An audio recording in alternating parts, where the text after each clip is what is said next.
How many illegal You know what I'm immigrants going to would talk you? about. Yeah, but right do you now, just a which number? is- Do you but- think it's but 1 million, 3 million? Let's just get to the point. So your And- Homeland Security Secretary said that Well, no, 85% of I'm not apprehensions. finished. I'm not finished. Did Kamala Harris just avoid answering one of the biggest questions on everyone's mind? When confronted about illegal immigration numbers in a recent interview with Fox News, Harris not only dodged the question, but failed to provide any clarity on the real issues at the border.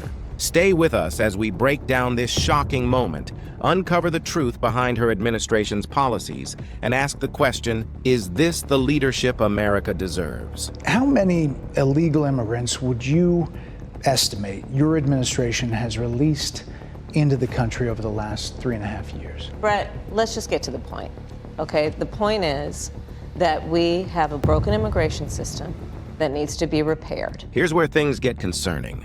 Harris immediately dodges the question, refusing to give an estimate, a number that American citizens are rightfully demanding to know. Why? Because the numbers are staggering. According to DHS data, approximately 6 million illegal immigrants have been released into the U.S. since the Biden-Harris administration began, an unprecedented number. But instead of transparency, Harris pivots to vague statements about a broken immigration system. So your Homeland Security Secretary said that 85% of apprehensions. I'm not finished. And when pressed for further clarity, Harris continuously interrupts and shifts blame instead of addressing the consequences of her administration's policies. It's clear that the reversal of Trump-era border policies, such as Remain in Mexico, has had disastrous consequences. Harris claims that her administration offered an immigration reform bill in 2021, but here's the fact: that bill was more focused on creating a pathway to citizenship for illegal immigrants rather than securing the border or preventing future illegal crossings. The numbers speak for themselves. In fact, border apprehensions hit record highs under Harris's watch, reaching over 1.7 million in 2021 alone and continuing to rise. This was not just a systemic failure, it was a failure of leadership and policy. Even more troubling, Harris completely glosses over the crimes committed by individuals released under her administration's policies. Fox News anchor Brett Baier mentioned several tragic cases. Jocelyn Nungari, Rachel Morin, Laken Riley, they are young women who were brutally assaulted and killed by some of the men who were released at the beginning of the... I'm so sorry for her loss. Sincerely. I feel awful for what she and her family have experienced. During that... Now, compare this scripted apology with the actual policy decisions that enabled these criminals to roam free. In Harris administration open border policies catch and release, they were involved. The families of the victims deserve more than just hollow words. They deserve action, and that's something Harris has failed to deliver.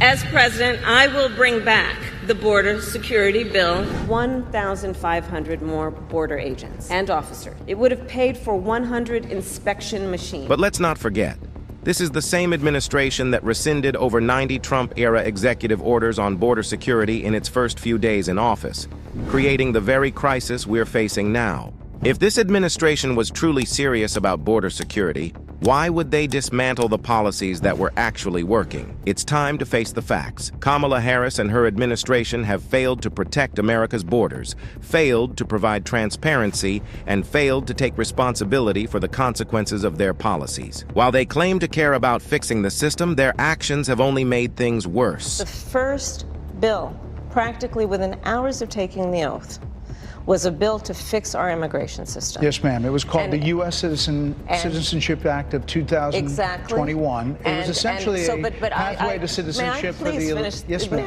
May I finish responding, please? But you have to let me finish, You please. had the White House and the House and the Senate, I'm and in they the didn't middle bring up of that bill. responding. The American people deserve leadership that's honest, accountable, and focused on real solutions. That the American people want to have, and what they want are solutions, and they want a president of the United States who's not playing political games with the issue, I hear you. but actually is focused on fixing it. We've heard the promises. Now it's time to see real action. Share this video, speak out, and demand better leadership. If you agree, leave a comment below, and make sure to subscribe for more critical reviews of the current administration. Together, we can hold them accountable and push for a safer, more secure future for America.